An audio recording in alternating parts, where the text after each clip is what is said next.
Hello, great to see you all. Even though I know I'm dreadfully late and there's nothing any of us could do about it, unfortunately. But your city is an amazing city, great infrastructure, and astonishing traffic. So apologies, and we'll try and make this interesting enough, I hope, to partially make amends for the long wait. It was interesting that your organizers asked me to come here and speak about failures. Because the last 3 times I think I've been at ISB, it's always success has been the lodestar. I came and addressed in this very auditorium a jam-packed audience of alumni of ISB on the 10th anniversary, I believe it was. And these alums had already had the success of getting through ISB and were successful in their professions outside. That's why they could afford to come and pay whatever stiff fee ISB was asking them to pay to come and attend this event. And success was very much in the minds of people on those other 2 occasions. The third, the most recent visit to your campus being to talk to mid-career officials, government officials, as well as private sector executives who had come here for a mid-career course at the ISB. So my association with the Indian School of Business seems to have always been linked to success. And here you folks want me to speak about failure. And I thought about that and said, actually, why not? Why is it that we keep trying to brush our failures under the carpet? The truth is there isn't a successful person on this planet who hasn't known some failure at some point in their lives. And if they tell you they've never known failure, well, there'll be one coming around the corner, believe me. That's the way the world is. It's exactly when you think you're sort of timing the strokes well and hitting the 4s off the meat of the bat that the unexpected shooter comes along and bowls you, if the cricketing metaphor makes any sense to all of you here. And life is like that. That's the way it tends to be. But I was thinking about failure very much in the Indian context from which you've all emerged. Because for us, failure has a very special place in our consciousness because of the fact that we are in an environment in which success means so much more.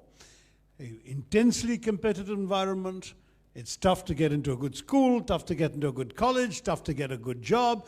At every stage of our life, we are being driven on towards success, towards fear and rejection of failure, with a couple of interesting results. First of all, of course, we start off with a situation where, right from the start, toddlers have to take an entrance exam to get into kindergarten or 1st grade. Then you've got examinations at the 8th and 9th, the pre-boards. Then you stream. Then you get your board exams in the 10th and 12th. I believe 10th has again become optional. Then you come out sort of, wiping the sweat off your brow of all those hours of burning the midnight oil. And you then have to sit entrance examinations for the prestigious schools you want to join or colleges you want to join, whether it's IIT, JEE, or any other examination. Then you have examinations in the colleges and universities.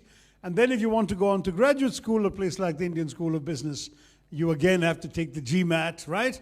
And come in here. And of course, you also need a couple of years of work experience, ideally in a company that didn't require the management degree in the first place. The great paradox is some management schools say you need a couple of years of work experience, and all the places you want to work at say you need a management degree. So how do you manage to reconcile those two? That's another challenge. But in all of this, inevitably, there are hurdles, measurable expectations, doing well in exams, leaping over them, and success and failure is measured that way. That has created in our country very much a culture of exams as an end in themselves, exams as almost too much of a lodestar, in which, honestly, as far as I'm concerned, I've seen too many examples of people who are only good at doing well at exams and don't have very much else to offer, intellectually or otherwise, but are very good at coming out first in class. And sometimes your star performers may be the ones who didn't do quite so well at the examination table. But in India, it doesn't matter. Exams are what defines success. And it strikes me that what we often forget about success in examinations is that the big exam called life tends to ask you questions that you couldn't prepare for out of a college textbook or a school textbook, and that a lot of success is about actually finding answers to unexpected problems, is about finding responses to situations you couldn't anticipate, which is not actually what our exams test. Our exams tend to test whether we have listened well in the classroom and studied well out of our textbooks. That's what the exams tend to test. Whereas in life, though that kind of preparation will not get you very far, it's not so much what you think, but how you think that will determine success or failure in the real world. So the first problem in our society is we define success through examinations. The examinations often involve a great deal of studying, memorization, and regurgitation of remembered facts, which is a very out-of-date model in most of the world, but is still the model in our country. And the result is that we privilege people coming out of school with well-filled minds, whereas what they really need to get on in the world is well-formed minds. Not well-filled minds, because whatever you can fill your mind with out of a textbook, you can also find out with 2 clicks of a mouse on Google or anywhere else, whichever your favorite search engine is. Everything is available. It's not so much the skills that are examination tests that's required in the 21st century. It's skills that, unfortunately, our system hasn't yet woken up to testing. Now, compounding this is the social pressure of parents. There's a wonderful cartoon I tweeted a few years ago of a big elephant saying to a baby elephant, "You know, son, I want you to do everything that I couldn't do. You're going to fulfill my dreams. For instance, I never managed to fly." Yeah, I'm glad you see the joke of it, because too many Indian parents are like this. They have unrealistic hopes and dreams. They are convinced that fate thwarted them in getting there, and they put pressure on their children unnecessarily to do that, to attempt to fulfill their dreams. And that's not really failure. When these kids fail, they fail because they've been set up for failure, because they genuinely didn't have what it took, neither the circumstances, the physical makeup, or the intellectual capacity, or the interest to do what their parents wanted them to do. Both as minister and subsequently as an MP who frequently attends convocations at educational institutions and so on, I am appalled by the amount of parental pressure in our society to get kids to go in for engineering. I have talked to so many young people who did engineering only because their parents wanted them to. They had no interest in the subject. Their fantasies were in other fields, but they were driven into engineering because their parents had this old-fashioned conviction from their childhood that that was a desirable subject to learn. Do you know that 62% of all the 500,000 engineers we graduate every year in India end up in jobs that do not require an engineering degree? And I'm not even counting those who don't end up in jobs at all and end up, as our Prime Minister prefers, selling pakoras on the sidewalk. But this is the challenge we have, that they've done engineering because their parents wanted them to. I just had very recently, as an MP, I get a lot of cases of people coming asking for help on things that they run out of ideas for. Visa denial is a frequent case. In one case, a guy got into LSE with excellent credentials, first-class degree, first throughout.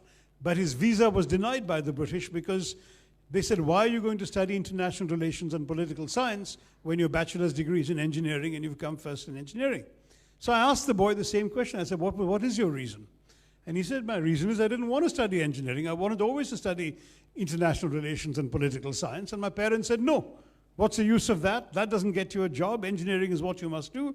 And the poor boy ended up doing a subject he didn't want. And when he got admission into LSE, he thought, 'My life is made. I can go off and study what I really want to study. And because it's a prestigious institution, my parents won't stop me.' Well, instead, the British visa officer stopped him.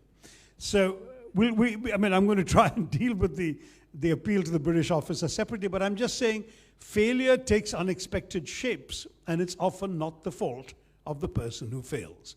In our system, it's very often not that.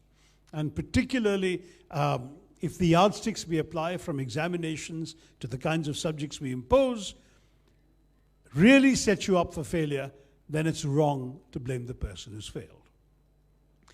The other aspects that I thought I would address on this I thought I may as well get into the confessional mode and address my own life, because I've had a few failures, and I think the only good thing about them is that I've learned from each of them.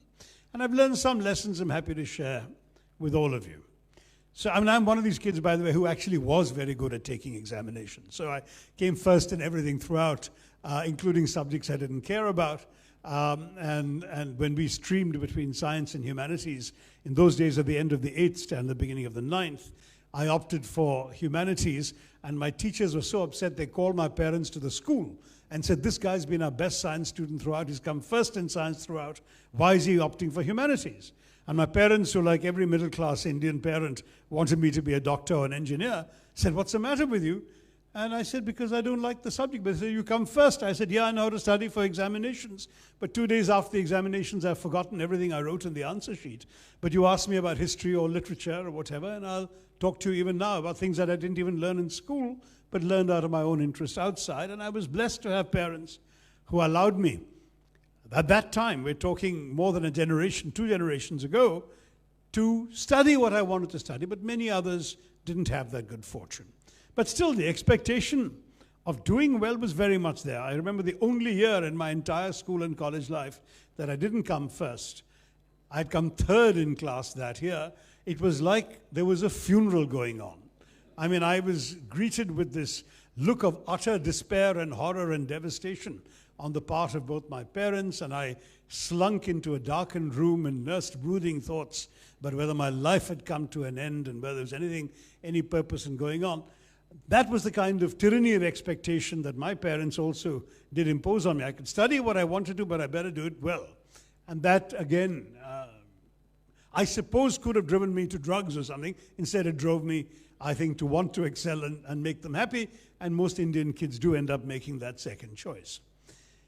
But then, after all of that, and leading the life I did and so on, I came up against my first experience of defeat. I'd had a few other successes, the most enjoyable being elected president of St. Stephen's College Student Union on the slogan, Shashi Tharoor, Jeetega Zarur, which actually worked out, you know. And then I also had I was the first elected staff representative of all the UN High Commissioner for Refugee staff around the world.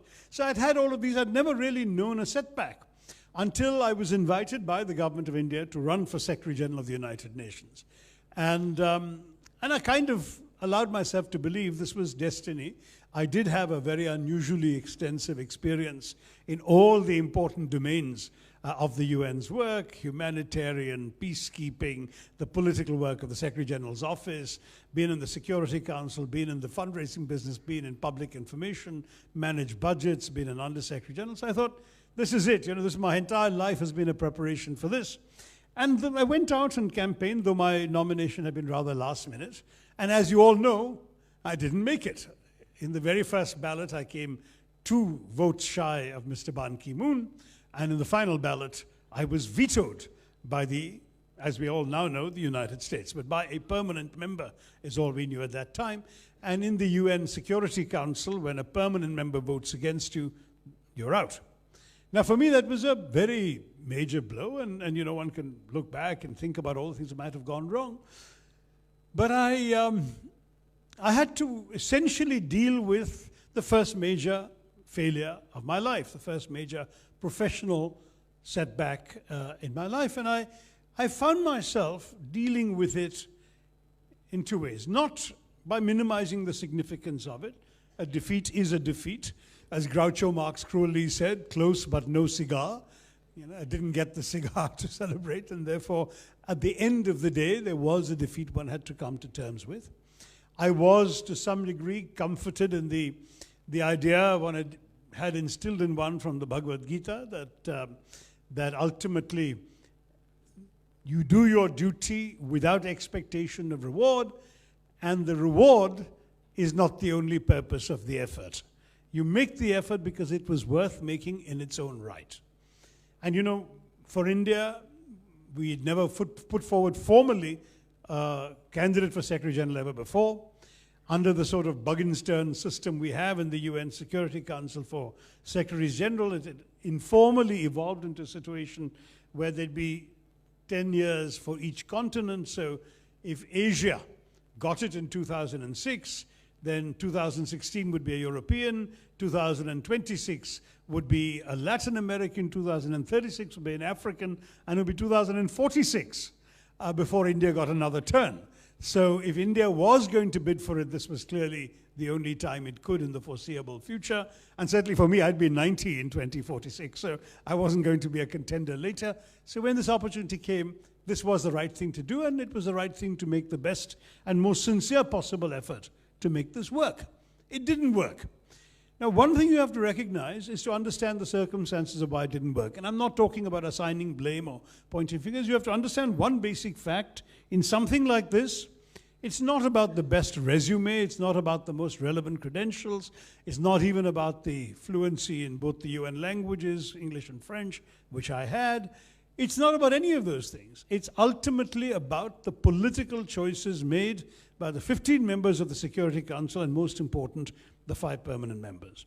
And if for whatever reason their political calculation was one way, the rest was irrelevant. So you had to accept that failure is not necessarily because you were not the right person or didn't try hard enough or whatever. Failure is because often in life, failure comes from circumstances you cannot control, and which are very important to those who are making the decisions that reflect your failure. And those are important considerations and relevant considerations, but they may not be ones that you could do very much about. From that experience, however, came a second thing. The realization that every setback is always also an opportunity. The victor, Ban Ki-moon, invited me to stay on at the UN, and I politely said no. I could have stayed on because in any case I was still relatively young. I was 51. I wouldn't have been obliged to retire till I was 60 in those days. It's now gone up to 65.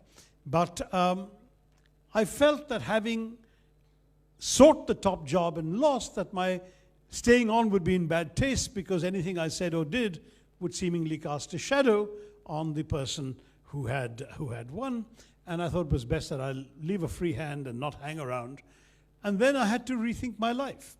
And rethinking my life, abbreviating a process that took a year and a half, eventually led me back to India and into Indian politics, where despite my failure, one consequence of that failure had been a greater awareness of who I was, what my credentials were, what my background was, that gave me the name recognition that led 2 or 3 of the parties in our country to offer me an opportunity to contest the elections of 2009. And I took what I believed to be the right party for the country, fought the election and won, and arguably I might not have been in a position to do so had I not achieved the prominence that failure had given me. So there's one more example. I know it's a cliche. Everyone says, if life shuts a door on you, open a window, and all of these, Easter card kind of one-liners. But there's actually some truth to these cliches. Very often cliches are cliches because they're true, and so people keep saying them. But here was an example of something that happened. Came into politics, won a thumping majority, entered somewhat perhaps blissfully unaware, and became Minister of State for External Affairs, and was soon hurtling around the world and meeting world leaders for the government of India. And then I was tripped up by another failure, a completely artificial and fake media charge against me. In fact, following a series of media charges I won't bore you with, which finally led to my resignation. Now that seemed to be a complete failure and disaster. Here I'd come back, reinvented my life, given up all the comforts of a high dollar figure salary to return to India to a salary of 16,000 rupees a month, which is what as an MP and a minister I was earning in 2009. And here I was, after all that, I even lost the job I had come to do. So I was feeling terribly, terribly down. Even though I knew there was no justice in what had brought me down, I was also conscious that the world is unjust, that life is unfair, and sometimes you have to cope with it. So I was determined not to let this failure define me. I didn't know what else was going to be possible. I had, after all, come into the political world. I'd been put through many Agni Parikshas in my first year. I think my back was pierced with so many stilettos, some of which had been lovingly planted by my own side, that it was difficult to resist the temptation of thinking, why don't you just quit and go away? But I'm not a quitter.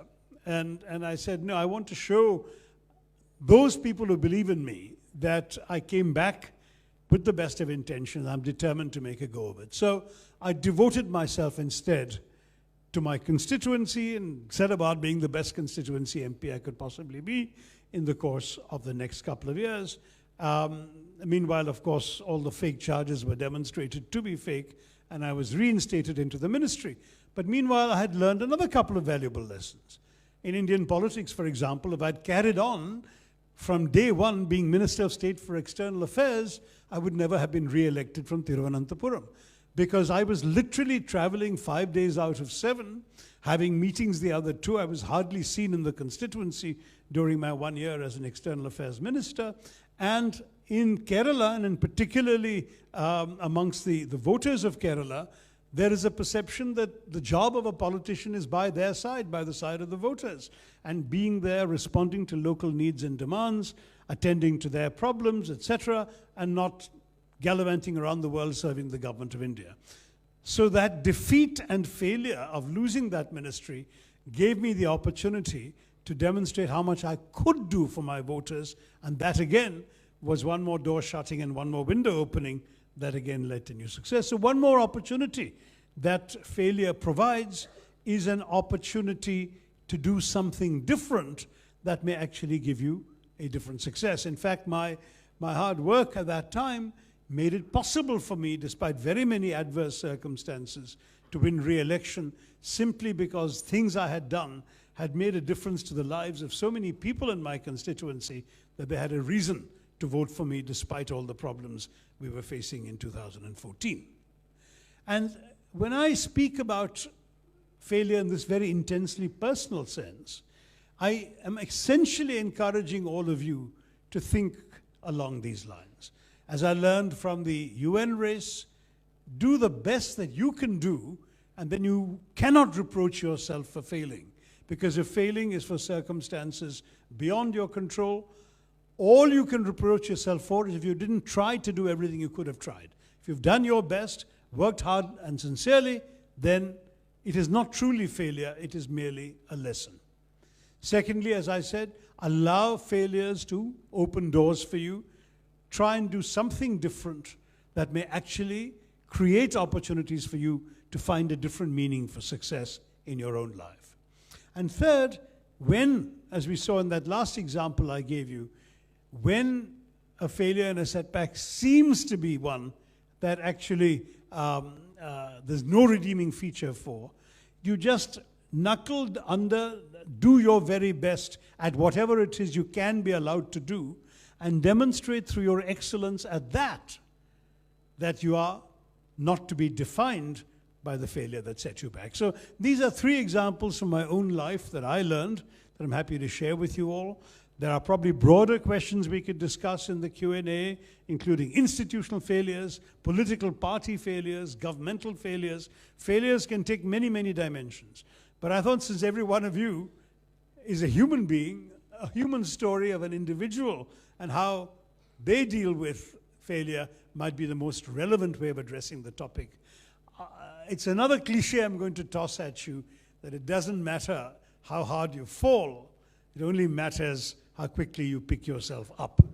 And that is again a sort of greeting card line, but it's a very, very real line.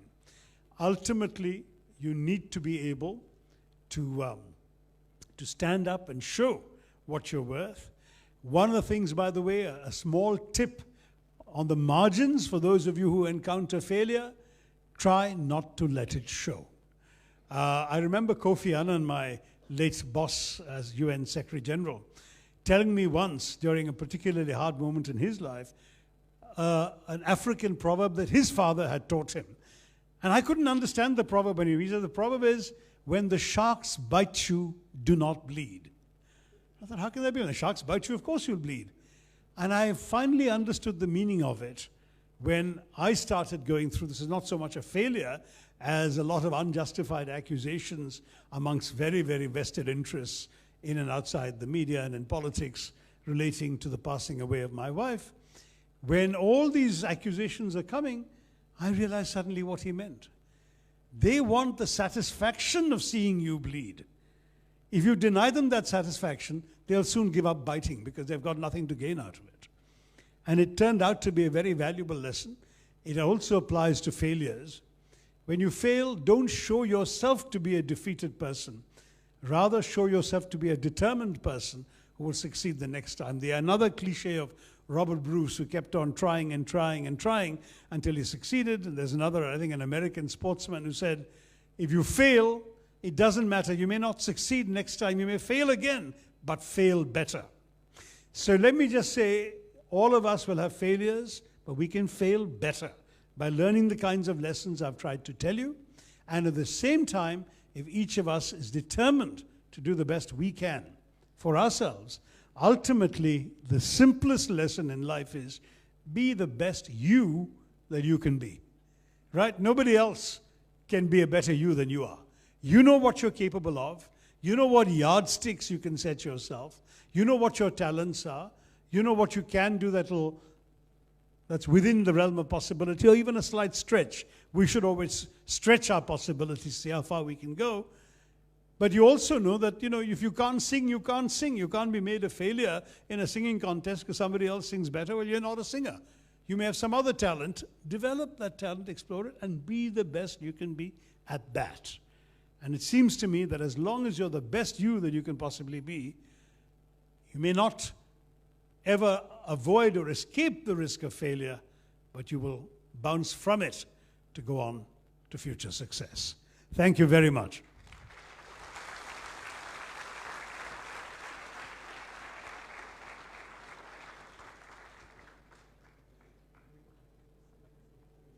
I'm sorry? All right, I'm off the stage. Thank you, Doctor, for this very enlightening session. I think I might just start by saying that my parents would have had a great time having him as their son rather than me, considering his academic record. I personally really enjoyed the fact that he spoke about the well-formed as compared to the well-filled mind. It is a very essential part that we all sometimes get lost in when we're thinking about the drudgery of working in whatever stage of academic career we're in. And I think that's a very important lesson that we should be cognizant of. The other thing that I think we all take away is that do the best that you can. And as he rightly quoted from the Bhagavad Gita, there isn't much more that you can do apart from what is in your hands. And I feel that a lot of us can pick up this lesson and hold on to it. He briefly mentioned about resumes not mattering, and I think our class will be very happy to hear that in real life, I don't think it matters too much, right? Now we move on to the next part of our session. I'm going to take this opportunity to introduce Ms. Reema Gupta. Ms. Gupta is the head of the Center of Learning and Management Practice and Corporate Relations at ISB. Her interests are in the area of women empowerment with a specific focus on women-led micro and small enterprises. Reema has been instrumental in launching many innovative programs like the CIO Academy, the Executive Eminence, and the Certificate in Business Analytics, which is a very relevant program these days. Prior to joining ISB, Reema worked with the EMC Corporation in Massachusetts as a senior director and led the company-wide strategic initiatives. She has over 13 years' experience working in the IT-related sector and was recognized as the top 10 women to watch in Massachusetts for her work in science and technology. Please join me in welcoming Ms. Reema Gupta, or rather, I would just ask you to wait for a few seconds. Forgive me.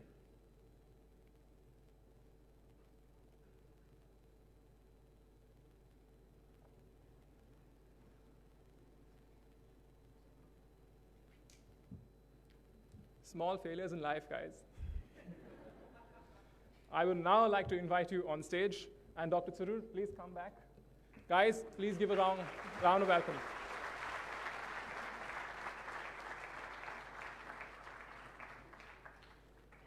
I know it's ladies first and all that, but that cup of tea is getting cold, so I'm going to go for it right away.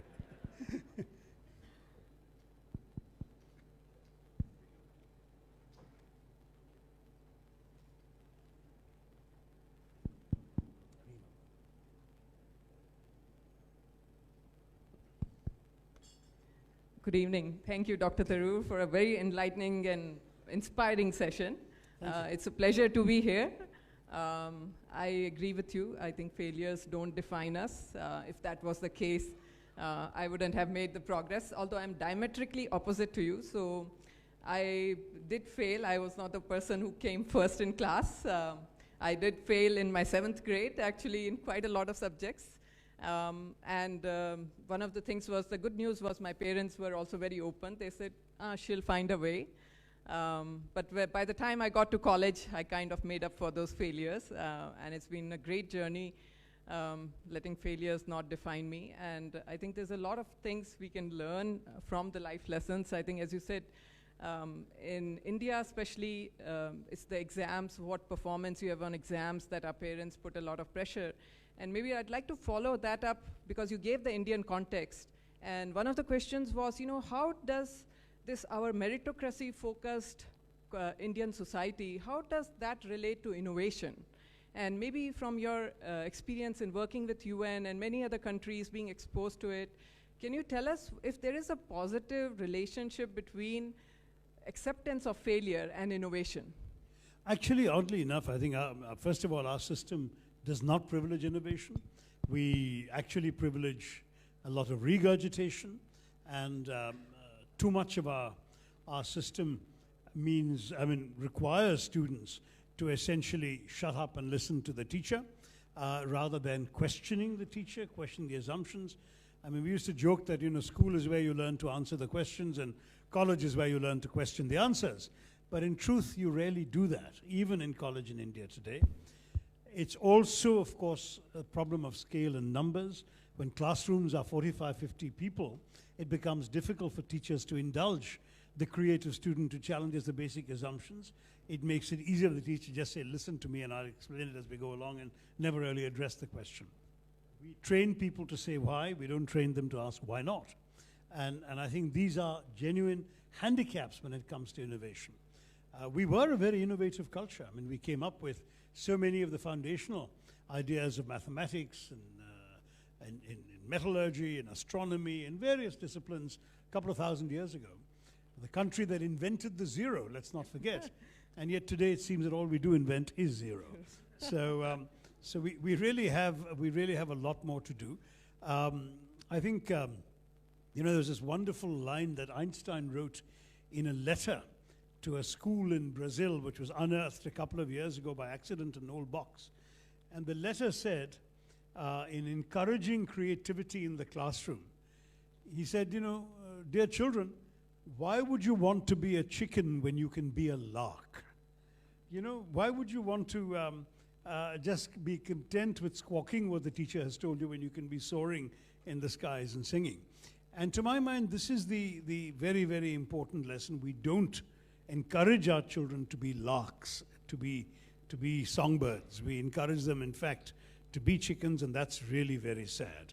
Einstein also said that the mark of an educated mind is what is left behind in your head when you've forgotten everything you studied for your examinations. And that, again, is something which in our system we don't sufficiently value and privilege. So I would love to see much more creativity being encouraged than is. There are some schools which in the extracurricular domain will encourage creativity. I was very lucky to go to a pair of schools where I ended up doing a lot of debating, a lot of theater, a lot of creative activity outside the classroom, which inevitably affected the way I thought and spoke and behaved and so on. And that certainly helped. College debates and high school debates were very useful in forcing me to think originally. But what about all the kids, the vast majority of kids who weren't in the debating team or in those exercises? And that's what I worry about, that we require conformity socially, educationally, culturally, and conformity does not create innovation. Conformity merely repeats all that already is there. Sure. And I think to add to that point, one of the things I'm very happy about when we have a question in our ISB classroom and the students are asked about a case question or something, the best answer is maybe. So there's not a definitive answer, it's how you give the answer and how you make a point across. And I think one of the things that I think you quoted, Einstein and Edison said the same thing, right? It's not that I failed 10,000 times, it's that I found 10,000 ways that it does not work. And I think part of it is, as you rightly pointed out, to encourage that creativity and failure, because innovation comes from failure. And we need to build that into a classroom. Absolutely right. Innovation does come from failure, and Edison is a very good example, as was Robert the Bruce in Scotland, who tried 9 times before he won.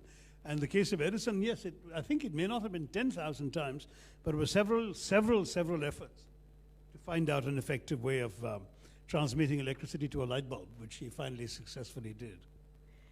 Okay. So the next question I have, so I've collected a bunch of questions from my colleagues and also my own thoughts. So one of the things is that India right now is at a growth trajectory. We have a great GDP that's 8.2%. The Brookings report. 7.2 currently, but yes, it's all right. We'll get to 8.2. After 2019 elections, we'll get to 8.2. You know, the Brookings report points out that we are not the lowest in the poverty number of poor people. Actually, Nigeria is now beneath us, and we are moving 44 people dropping out of the extreme poverty line every minute. And of course, you can argue which way you define the poverty line. There's also Dr. Surjit Bhalla, who mentioned that we have created 15 million jobs in 2017. I think that and I know those jobs only exist in Surjit Bhalla's column. They don't actually, I'm afraid, exist amongst real people doing real work. So exactly. So the question is this a poll bugle, or is there some reality to it? No. It's also part of what concerns me is also we talk a lot about demographic dividend, but I think one thing to consider is the demographic liability, and at what point, if we don't do certain things, the demographic dividend becomes a demographic liability. Exactly. No, I mean, there's no question about it that the earlier figures you mentioned, I'm afraid, are rather suspect, particularly when it relates to job creation, because this was based on one report by one pair of scholars from an institute in Calcutta, government-funded institute, which in fact relied only on Provident Fund, pension fund data, and completely overlooked the fact that the pension fund system had actually redone its software, thereby admitting sort of 10 years worth of new enrollees into the pension fund, into a new list that was then deliberately misinterpreted to constitute 15 million new jobs. If there were 15 million new jobs in our economy, we'd know it, we'd see it, we'd meet people doing it. If anything, all other indicators by all other measurements suggest a very, very negative picture of the economy. We have sadly seen the worst mishandling and misgovernance of the Indian economy in recent memory, certainly for a generation, in the last 4.5 years. And the sad truth about this is that these are real human beings who are in peril. One hopes that the voters, having been sold a bill of goods, as it were, just 4.5 years ago, will wake up and realize that fine speeches do not a government make, that one does actually need tangible results on the ground, and one needs concrete policies with defined outcomes. So I resisted the temptation to give you a speech about governmental failure, because it would have gone on too long if I was speaking about the present government, because they failed in every single yardstick that I can think of. I'll be very happy to give you that speech one day. But for the moment, all I will say is that on that part of your question, I'm sorry to say, reality doesn't bear that out. But on the other part of your question, we have a serious challenge for us as a nation. Now, forget party politics for the moment. There is no doubt that the demographic dividend ought to have worked for us. We have 605 million people under the age of 25, and the point is that even in terms of just objective numbers against other countries, we are a young country while the rest of the world is aging. In 2020, the average age in Japan is going to be 47, Europe is going to be 46, in the United States it's going to be 40, whereas in India it's going to be 29. So we have theoretically the young, youthful, dynamic workforce that other countries are losing. In fact, the ILO did a report saying that in the job starting age group from between 19 and 23, India will have, in 2020, I believe it was, I may have got the year wrong, but not by much, we will have 116 million young people, and the Chinese will only have 96 or 93. So we'll have 23 million more young people ready to start jobs. The problem we have, however, is have we equipped them to do any jobs in the 21st century, and have we created an economy that actually offers them the jobs that they could do? If you look objectively at our situation at the moment, many of these kids are going to remain unemployed or underemployed and disguised unemployment. And that's been the sad reality that Mr. Modi rightly tapped into in 2014 when he said to so many young voters, I'll create 2 crore jobs a year. Well, he's created exactly 1.18 lakh jobs instead of the 8 crore that 4 years should have given us. And that's the problem that's facing us demographically. Because if people realize, I don't even know how many of you here, highly educated, well-qualified people, know that there have been Maoist incidents, not in 2 or 3, but in 165 of our 625 districts. That's the actual statistic. Now, who are these Maoists? These are largely unemployed, uneducated or undereducated young men and some young women who, precisely because their lack of opportunity gives them no stake in our economy and no stake in our society, are prey to the blandishments of misguided ideologues with 1,000 rupees and a Kalashnikov. That is essentially the national security threat. It would not just be not a demographic dividend, it would be a demographic disaster. And this disaster is something which we can only forestall by a mix of 2 things. Number one, far more effective training and education. And I know we've been saying this certainly since Pallam Raju and I were in MHRD. This has been our very strong message. But sadly, it has not been translated into anything in terms of implementation. The BJP government created a Ministry of Skill Development, but we see no evidence of any skills having been developed anywhere. And this has become a major problem. And the second thing, so skilling and training and education is one, and the second is putting a serious emphasis and priority on sectors of the economy that can generate and absorb jobs, that can actually hire people for things that they can do. I have long argued, even the days when I was a backbencher in the UPA, I have argued that very frankly our country needed to put far more money into tourism, for example.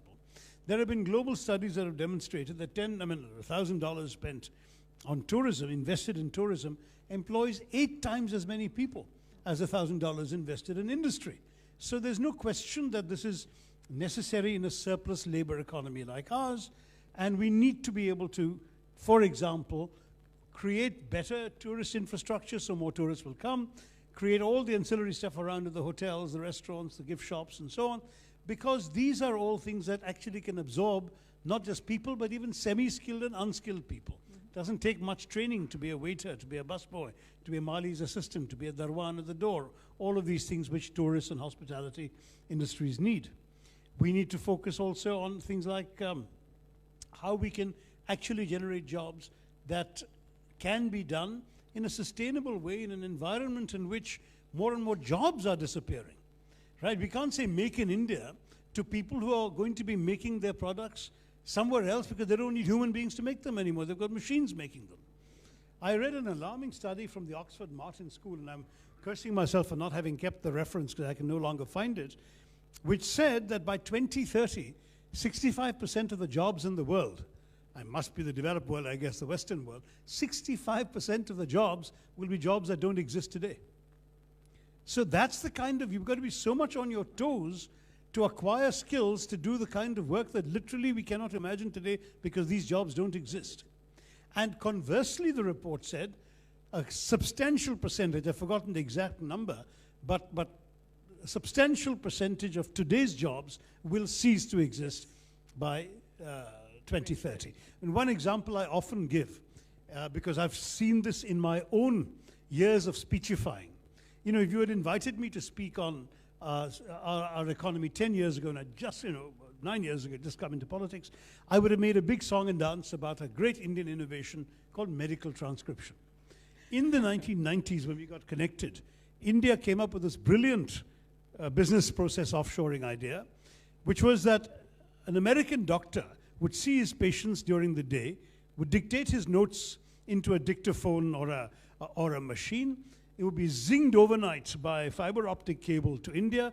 While he slept, an Indian with some medical training and qualifications would type all his notes up with the right medical terminology, and when he went to sleep or she went to sleep, they'd zing it back to America, and when the doctor came in the morning to work, all his medical transcription notes were typed up. It was a great thing.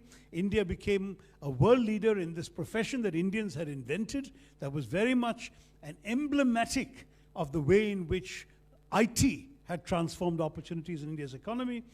By about 2005, 6, 7, it was about a $1.5 billion business, and India had 90% of the world's market on it. And the Philippines was trying to catch up. Then what's happened today? All the medical transcription businesses are going under, shutting down, or changing. And why? Because voice recognition software has got to a point where that American doctor no longer needs to zing his notes over to a person in India to type them. He speaks into his computer, having paid one time for a piece of software, and his notes are appearing in text on his screen even as he speaks them, and with sufficient degree of accuracy that it, even if he has to make some corrections, are much less of a problem for him than paying somebody in India to do them and send them back. But there's an example of the way in which what had been a sunrise story for us 20 years ago is already a sunset story. That's how quickly technology is moving, and that's how quickly we have to be on our toes. Sure. And I think to your point, one of the things we are doing research on is the future of work, and especially within the Indian context. What is it? How is it changing? And I think you had actually, when you were in the HRD, worked also on education, like while working, and education post, right? Like in India, the concept is you finish all your education and then you start working. And I think now things are changing so fast, this whole concept of ongoing education, ongoing learning. So maybe you could talk a little bit about that. How do we need to equip ourselves in this brave new world? Singapore is doing some amazing things in this area. I would love to hear where India can do, I mean, skilling. Singapore has the advantage of being a very, controlled microclimate, right? It's 3.5 million people in an island. They can shut off immigration whenever they want. They have exactly the number of bodies they need. They can bring in the ones if they need additional ones. And yes, they're doing very well on things like retraining, continuing education, mid-career education and training. All of these things are happening in Singapore. Some Indian companies and government ministries are trying to do the same thing, but with arguable questions about how useful that's been. As I said, I was at ISB to address a mid-career training program. I've seen officers from the Foreign Service and the IAS going abroad to foreign universities for a year or two of study. I've also seen some of them trying to improve their skills by spending a stint elsewhere, often in another ministry. There have been one or two, but very few cases where they've tried to improve their skills by going to the private sector and then come back to government. All of these things we need to set up on a much more stable basis and make this much more common. Now, having done that, the challenge for us remains what happens to jobs that disappear. Yeah. I mean, obviously, I don't think driverless cars are coming to India in my lifetime, and maybe You'll not even surprised. yours. But if they did, that would mean 25 million Indians out of work. So that's because that 25 million Indians whose only profession is driving, whether it's cars, lorries, whatever. They would have no other profession. What could you skill them to do? Yes. So it's becoming increasingly apparent that we need to equip our people to do things that they can do in India by themselves or in countries that are willing to accept Indian labor. We've seen Indian labor in the Gulf, but Japan has a labor shortage. Are they going to borrow Indian laborers? They're not, sure. At least not for the foreseeable future. So we've got to see what we can actually equip them with. And one of my concerns, as I said earlier, is that we need to get the right skill sets and give that training. And we need to involve everybody in this. I've often challenged the private sector.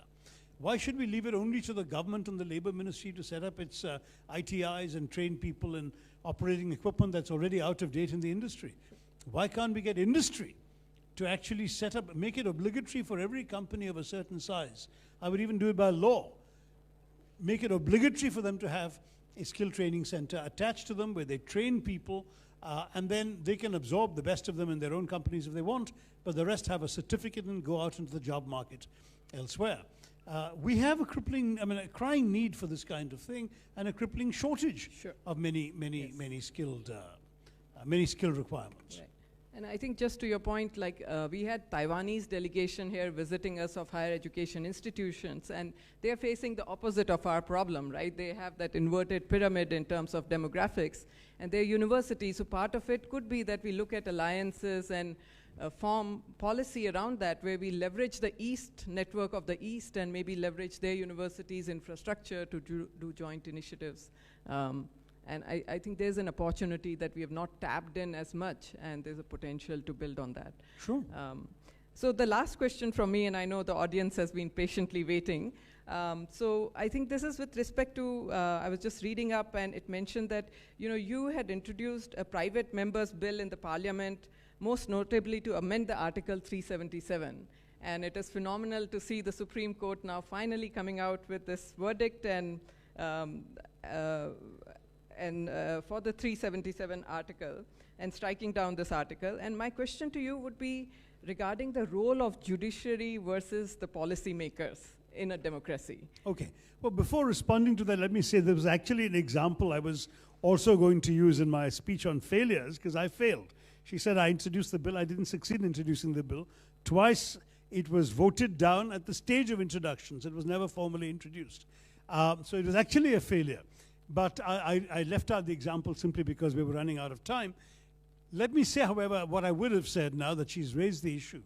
It was a failure that opened the way to another kind of success, because when I tried to introduce it and the homophobes in the BJP shouted me down and voted me down, and I tried 3 months later once again and the same thing happened, at that point people said, will you keep trying? And I said, no, not because I don't want to keep trying and failing better, etc.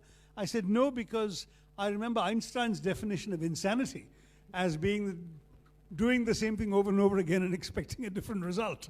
So, there are two different lessons here. But in any case, I also said, it's very clear that parliamentarians are not going to change this dreadfully outmoded law. The only ones who will be in a position to address the issue would be the judiciary, and you have to try that route. And indeed, the NGOs concerned and some individuals took that lesson to heart. Had I not failed and failed so visibly at getting this bill introduced, maybe they would not have. But they really were convinced now there is no other recourse but to go back to the Supreme Court. There was already a curative review petition pending which could have taken years to come, so they filed a new case claiming violation of their civil rights, and as you know, they won. Now, when you raise the larger question, I think we have to accept that in a democracy, one of the challenges is finding parliamentarians with enough political courage. Because political courage means sometimes being prepared to take unpopular stands that many of your voters may not like. When I introduced 377, a very prominent religious figure in my constituency called me and said, we like you, why are you doing this? And I said, because I believe it's about freedom. And he said, no, it's about sex. And I said, no, it's about freedom. I said, I don't believe that the government has a place in human beings' bedrooms.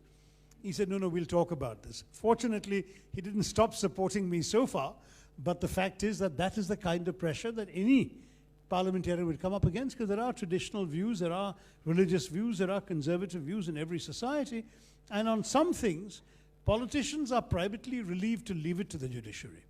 The problem is, of course, that while the judiciary may take a progressive stance, since they're not accountable to anybody but their own conscience and their interpretation of the Constitution, and we've got these wonderful judges like Justice Chandrachud who seem to have a very liberal orientation towards principles as he interprets them, as he finds them in the Constitution. And that's exactly the role of a judiciary. Change in every democracy can come through democratic votes. They can also come through mass movements, but the quickest way very often is through judgments. Because let's say when America had its famous Brown versus the Board of Education, that essentially desegregated America's schools and made blacks and whites study together, arguably the politicians would never have voted for that. It was only a progressive Supreme Court that could take the stand it did. And the same would apply in our country. There will be case after case in which the judiciary will be ahead of the politicians, because the politicians will worry about what they can sell to their voters, to the influential community leaders, and so on. and they will therefore inevitably be more cautious than a judge who is not accountable to anyone for a vote. Once he is there or she is there, they're there till they are 65 or 62, depending on what rank they get to. And until then, barring the very unlikely possibility of impeachment, no one's been impeached in the history of independent India, they can certainly decide to rule on the basis of their conscience.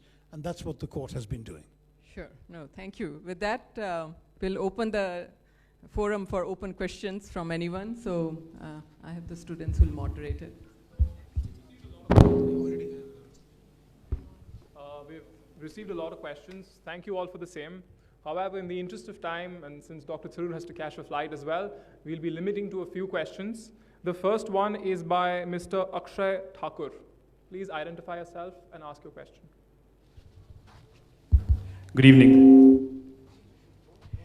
I wanted to ask,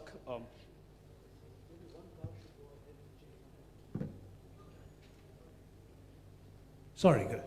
hi. I wanted to ask you about your opinion on... Sorry, where are you? I'm right here. Hi. Okay.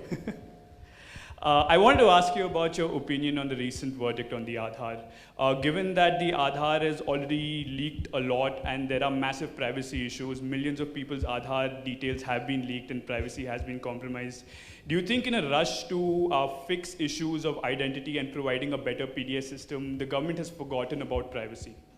Oh, it definitely has, absolutely. But don't forget, when Aadhaar was introduced, there was no privacy. In fact, we actually had the BJP government arguing that there is no right to privacy in the Constitution. Privacy has been recognized as a right only by a Supreme Court judgment last summer, July of 2017. So that's how new the whole idea of a right to privacy is in our system. Once the right to privacy has been established, a lot of things flow from it. I would argue the 377 is itself been a decision made possible by the prior recognition of a right to privacy. If you have a right to privacy, naturally you have a right to privacy in what you do in your private life, provided you're not breaking any criminal laws in other areas. And so the government has to stay out of your bedroom. I would argue the government should also stay out of your kitchen. What you eat should be up to you and not to self-appointed guardians of Bharatiya Sanskriti to tell you what you can eat or not. And I speak as a vegetarian, by the way. The fact is that these principles need to be enforced. And now, as far as Aadhaar is concerned, there's been this really dismaying realization that we have given a lot of information that is indeed leakable, hackable, everything else. Secondly, we have also, thanks to the BJP's far-reaching behavior, entrusted the same information to mobile phone companies, private commercial banks, and all sorts of entities which could have misused that information, including by selling them to third parties. We have essentially created a system that may give convenience to government bureaucrats, but could have put all of our private lives at risk. And that's why I welcome this judgment. I also have amongst my private members' bills, this time successfully introduced a data protection bill that would call for a much more robust data protection law than the one that Justice Sri Krishna has offered the government.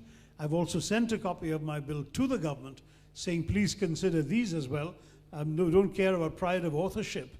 If you can take these provisions on board and strengthen the draft that Justice Sri Krishna has given, we may have a data protection bill that will keep us all much safer when we entrust our data to the government.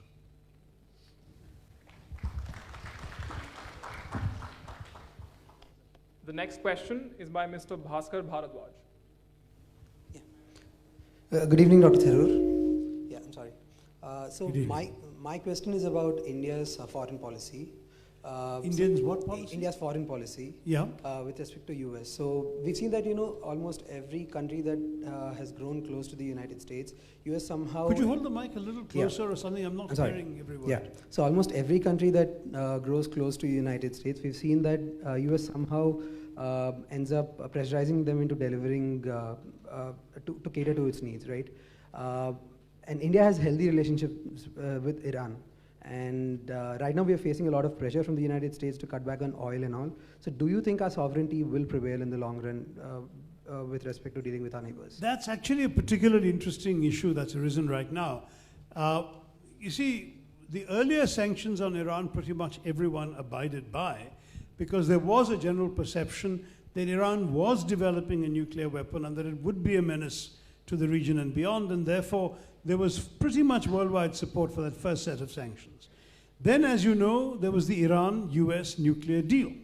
And when the nuclear deal was concluded, these sanctions were lifted, trade resumed, and what was interesting was, by all accounts of international inspectors, the Iranians were honoring their end of the deal, and they were indeed complying with the requirement not to do things that could have led up to the production of a nuclear weapon. Given that, there is much less understanding, acceptance, or sympathy for the new US position today than there was the last time around. Because now Mr. Trump seems to be acting irrationally. The Iranians have done nothing wrong. And yet, not only are the Americans sanctioning Iran, they have denounced the nuclear deal, and they've said that any country or company that violates their sanctions can itself be sanctioned by the US. In other words, if an Indian company were to buy oil from Iran, then that Indian company would no longer be able to deal in dollars with American banks or sell goods to America. Its CEOs may not get visas to go to the US, etc., etc. So it's a very intimidating set of sanctions. Now, many are expected to knuckle under. Some are showing some resistance. The EU has very interestingly come up with a collective position saying that they will work out their own arrangements to trade with Iran despite the US sanctions, and in euros rather than in dollars. Now, it'll be interesting to see how that works and whether there is some way for a country like India to either do something similar or be part of that sort of arrangement. Because for us, Iranian oil is the cheapest and easiest oil to get. It's the closest oil-producing country to India. Oil comes literally at a fraction of the cost that it would have to come from anywhere else. If tomorrow we have to shut down all our supplies from Iran, and already we are in trouble with Venezuela going through various convulsions, we may have to end up buying American oil, and that's a very expensive thing to do, both the price of the oil and the distance it has to be shipped. So there's some real worries as to where exactly we're going to go with all of this. I don't want to give you a definitive answer because I'm not in the government. I don't know what the government is thinking. But I would think that we should resist for as long as possible shutting down our pipelines from Iran. I don't mean literally pipelines, our oil from Iran, because we need it. Keep it going for as long as possible, but at the end, explore whether we can find another way of sustaining those supplies rather than giving into the US and ending up having to pay much more for our oil than we've had to do so far.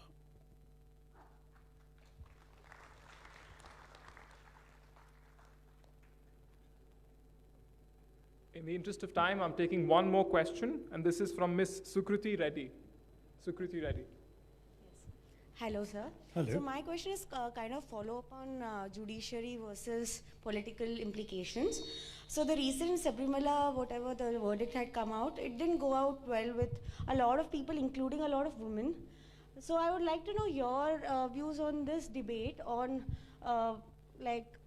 religious sentiments versus women rights versus, political implications. It's a genuinely tough one, and it's one of those questions where it is indeed safer for the judiciary to answer it than for a politician. Because one of the issues that confronted the Supreme Court in deciding this case was precisely that question.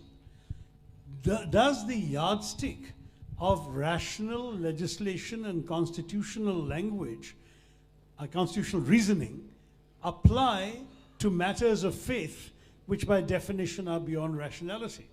As you know, of the 5 judges, one, ironically a woman, Indu Malhotra, dissented, saying that you cannot apply constitutional reasoning to issues of faith.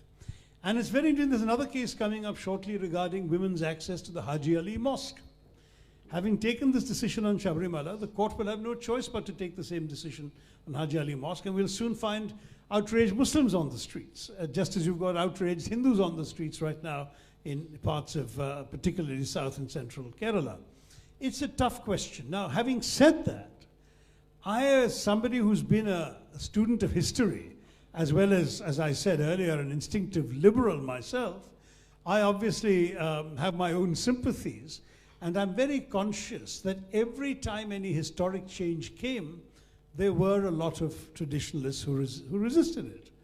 I mean, you will be startled to go back to look at the archives of the 1920s and 1930s and see what very respectable members of society were saying about Dalit entry into temples. How objectionable they found it, how they thought it would completely destroy the sanctity of a sacred place, etc., and how Dalits coming into temples was going to be the death knell to the Hindu religion, etc. It took a Hindu Maharaja, the Maharaja of Travancore, to first, 1936, unilaterally declare a temple entry proclamation. He could get away with it because his title was not Maharaja but Padmanabha Dasa. He was the servant of Lord Padmanabha of the Padmanabha Swami temple in Thiruvananthapuram, in whose name he ruled. And as the Maharaja, he thereby was able to decree with God's sanction something which a civilian government would have found much more difficult to do. We abolished untouchability in the Constitution of India. By that time, the traditionalists had got used to the idea that the skies wouldn't fall if Dalits went to temples. So maybe one could argue that the traditionalists will soon find that the deity remains blissfully celibate even if women of menstruating age wander into his presence. But let me say, without being frivolous, that those women who do feel very strongly that this is wrong need not go. I mean, the court's judgment doesn't require anyone to go to Shabarimala. It just says if you want to go, you can no longer be prevented on the grounds of your age or menstrual situation. And I think that's the judgment that we all have to follow. Thank you.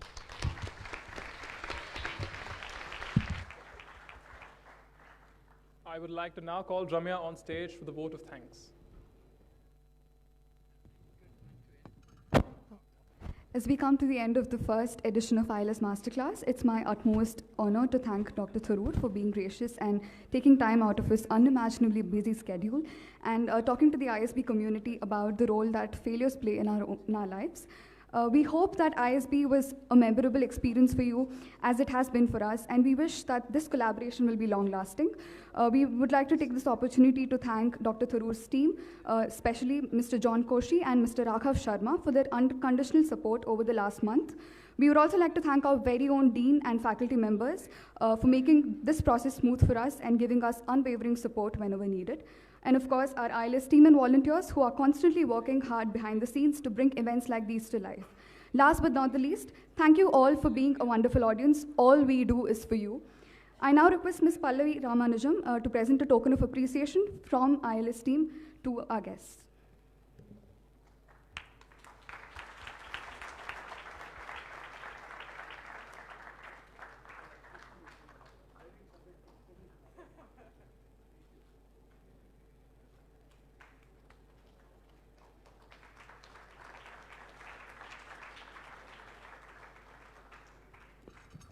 Just saying, since I'm heading for the airport, I'm delighted it's something that can fit into my hand luggage. Thanks very much. You've been a great audience.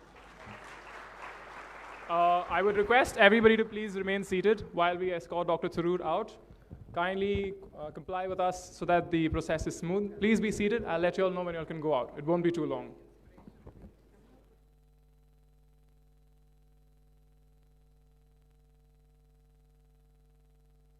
I would also like to mention that the doors are locked at present, so please be seated.